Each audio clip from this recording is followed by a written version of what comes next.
बच्चों आज जो चैप्टर हम करने वाले हैं ये one of the most important chapter है ऑफ आईसीएसई क्लास 8। और बच्चों ये चैप्टर इतना इम्पॉर्टेंट है कि इसकी इम्पोर्टेंस आपको 9th में, आपको 10th में, कोई 11th में, 12th में, हर जगह आपको इसकी इम्पोर्टेंस का पता चलेगा।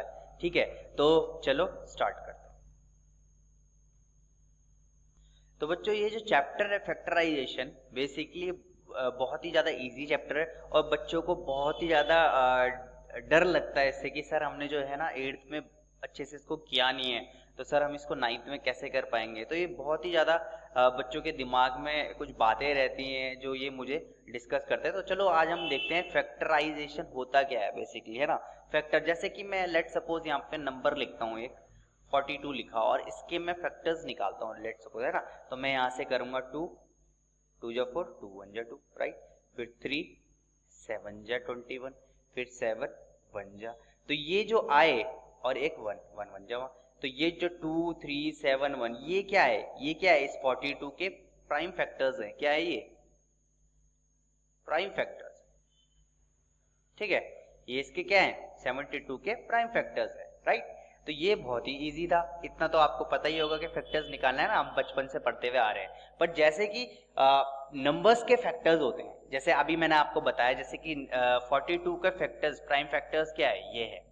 ऐसी सिमिलरली एल्जेब्रिक एक्सप्रेशन के भी फैक्टर्स होते हैं, जैसे कि मैं आपको बता दूं, सिमिलरली एल्जेब्रिक एक्सप्रेशन, जो अभी हमने इससे प्रीवियस चैप्टर पढ़ा, ठीक है, एल्जेब्रिक एक्सप्रेशंस के भी फैक्टर्स होते हैं, राइट। अब उसको कैसे हम करेंगे, चलो हम आगे देखते हैं। तो बच्चों अब हम करने वाले हैं factorization of algebraic expressions, right. अब फैक्टराइजेशन ऑफ एल्जेब्रिक एक्सप्रेशंस, ठीक है, तो एल्जेब्रिक एक्सप्रेशंस जैसे मैं लिख लेता हूं यहाँ पे 7xy प्लस 14y, राइट। अब मुझे यहाँ पे इन दोनों के फैक्टर्स लेने हैं। अब फैक्टर्स कैसे लिखते हैं, देखो इस फर्स्ट वाले पार्ट पे, ठीक है, this is my first part, this is my second part, ठीक है, ये सेकंड हमारी टर्म है, ठीक है, ये फर्स्ट टर्म, ये सेकंड टर्म। अब इन दोनों में देखें कि क्या कॉमन है, कॉमन क्या क्या है, देखो 7 और 14, तो इन दोनों में से 7 कॉमन हो गया, तो देखो मैं 7 लिख लेता हूँ। और देखिए y इस पे भी है, y इस पे भी है, तो मैंने y भी बाहर ले लिया, ब्रैकेट लगाया। अब देखो 7 तो मैंने बाहर ले लिया और ये y भी मैंने बाहर ले लिया, बचा क्या अंदर, x बचा, तो यहाँ पे मैंने x लिख दिया। प्लस अब यहाँ पे 14 है, अब देखो 7 बाहर आ गया, तो 7 कितने जा होता है, देखो 7 कितने जा होता है, देखो अब ये 14 है, ये 7 है, अब 7 तो मैंने बाहर लिख लिया, ठीक है। तो यहाँ पे कितना बचा, यहाँ पे बच गया 2, राइट। तो देखिए यहाँ पे बच गया हमारा 2। अब ये 2 कैसा है, देखो 7 कितने जा 14 होता है, 7 2 जा 14 होता है, तो मैंने यहाँ पे 2 लिखा।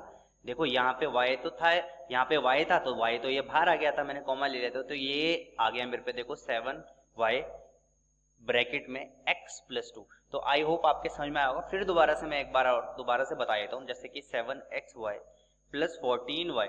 अभी देखो आप अगर फर्स्ट टाइम कर रहे होंगे इसको तो बेसिकली इसमें थोड़ी सी प्रॉब्लम आती है, उसके बाद जब आप थोड़ा मास्टरी कर लेते हो उसके बाद आप डायरेक्ट भी कर सकते हो। देखो सबसे पहले इन दोनों टर्म में, इसमें और इसमें देखो क्या कॉमन है, इसमें 7 कॉमन है, और देखो यहाँ पे x है, यहाँ पे x नहीं है, यहाँ पे y है, यहाँ पे y है, तो मैं यहाँ पे y ले लेता हूँ, ठीक है। तो यहाँ पे बचा क्या, यहाँ पे x, ये प्लस था, प्लस लिख लिया। 7 कितने होता है 14, 7 2 जो होता है 14, तो 2 लिखा, यहाँ पे y था, y भी बाहर आ गया। तो देखो ये मेरे पे क्या आ गया, फैक्टराइजेशन ऑफ एल्जेब्रिक एक्सप्रेशन। तो ये मैंने एल्जेब्रिक एक्सप्रेशन का फैक्टराइज कर दिया, फैक्टर निकाल दिया उसके। जैसे कि एक और एग्जांपल ले लेते हैं, लेट सपोज एग्जांपल नंबर अगर मैं सेकंड लूं तो यहाँ पे लिखता हूँ 8x³ y² minus 16x² y³। अब यहाँ पे थोड़ा सा प्रॉब्लम आ जाएगी क्योंकि यहाँ पे क्यूब आ गया, स्क्वायर आ गया, ठीक है। अब यहाँ पे बहुत अच्छे से देखो, सबसे पहले तो नंबर्स देखो, नंबर्स में कुछ कॉमन है कि नहीं है। देखो 8 बन जाए, 8 2 जा 16 होता है, तो यस नंबर में कॉमन है। देखो दोनों 8 के क्या मल्टीपल्स है ना, तो मैं यहाँ पे क्या करता हूँ 8 को बाहर ले लेता हूँ, ठीक है। अब यहाँ पे देखिए, यहाँ पे है x का स्क्वायर और y का क्यूब। अब हमेशा याद रखो जो भी आप कॉमन लोगे ना, वेरिएबल्स में जो भी कॉमन लोगे उसकी जो पावर होती है सबसे स्मॉल पावर को लिया जाता है बाहर। किसको?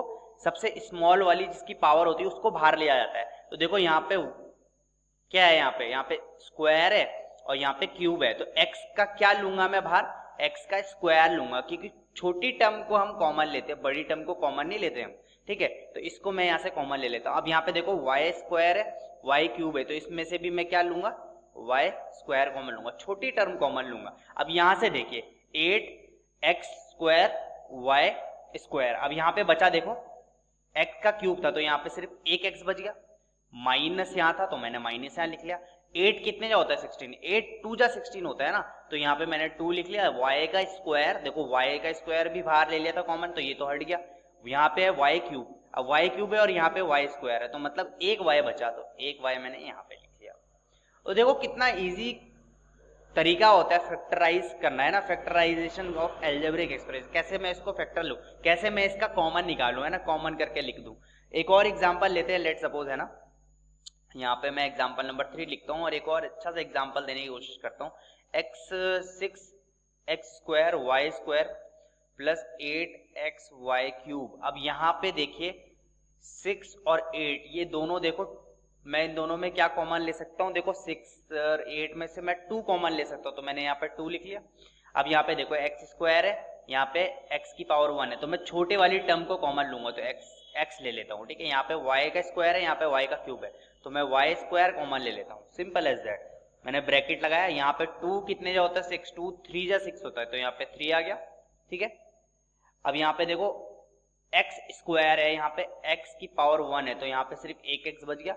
यहाँ पे y स्क्वायर था, यहाँ पे y स्क्वायर था, y स्क्वायर हट गया यहाँ से, तो प्लस ये प्लस मैंने यहाँ पे लिख दिया एज इट इज। 2 कितने जा होता है 2 4 जा 8 होता है, तो यहाँ पे मैंने 4 लिख लिया। यहाँ पे देखो एक x था, ये एक x था, कैंसिल आउट। यहाँ पे y का स्क्वायर था, यहाँ पे y का क्यूब है, तो एक एक्स्ट्रा है, तो मैंने यहाँ पे लिख लिया।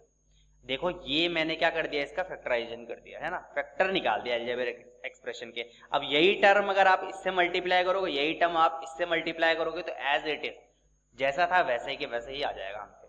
तो देखो कितना इजी होता है हमारा फैक्टराइज करना है अलजेब्रिक एक्सप्रेशन में, ठीक है।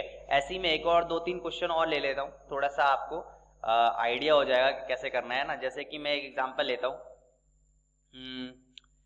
लेट सपोज कर लेते हैं हम 18x square y cube z की पावर 4 माइनस 2x की पावर 5 z की पावर 2, ठीक है, ठीक है। अब यहाँ पे मैंने ऐसा क्वेश्चन कर दिया, यहाँ पे देखो x भी है, यहाँ पे x भी है, यहाँ पे z भी है, यहाँ पे z भी है, पर यहाँ पे y क्यूब है, यहाँ पे y तो है ही नहीं, तो यहाँ पे मैं y को कॉमन नहीं ले सकता, यहाँ पे मैं y ले ही नहीं सकता कॉमन। क्यों नहीं ले सकता, क्योंकि यहाँ पर भी एक y होना चाहिए था कॉमन लेने के लिए, ब्रैकेट के बाहर लगाने के लिए, पर यहाँ पे y नहीं है। तो देखो मैं क्या करता हूँ, सबसे पहले नंबर्स को देखो, इन दोनों में देखो 18 और 2 कॉमन ले सकता हूँ, तो मैंने 2 बाहर ले लिया, ठीक है, ये ब्रैकेट के बाहर मैंने 2 ले लिया। फिर यहाँ पे y की पावर 5 है, यहाँ पे सॉरी x की पावर यहाँ पे 5 है, यहाँ पे x की पावर 2 है, तो छोटी पावर को बाहर लेते, तो x की पावर 2 ले लिया। देखो y मैं यहाँ पे कॉमन नहीं ले सकता, क्योंकि y क्यूब है, यहाँ पे y नहीं है, तो मैं y नहीं ले सकता कॉमन। तो इसमें z में जाता हूँ, तो z का स्क्वायर और z की पावर 4 है, तो मैं लूंगा z का स्क्वायर, छोटी टर्म को बाहर ले लिया। यहाँ पे देखो 2 कितने होता है 18, 2 9 जा 18 होता है, y स्क्वायर पूरा बाहर, यहाँ पे z, अब y की पावर x स्क्वायर देखो यहाँ था, x स्क्वायर मैं यहाँ नहीं लिखूंगा क्योंकि स्क्वायर था, यहाँ पे भी स्क्वायर है, तो लिखने की जरूरत नहीं है, ठीक है। तो यहाँ पे देखो y क्यूब है, तो सीधे सीधे मैं y क्यूब लिखूंगा। यहाँ पे z की पावर 4 है, और यहाँ पे देखो कॉमन z की पावर 2 है, तो ये हो जाएगा z की पावर 2।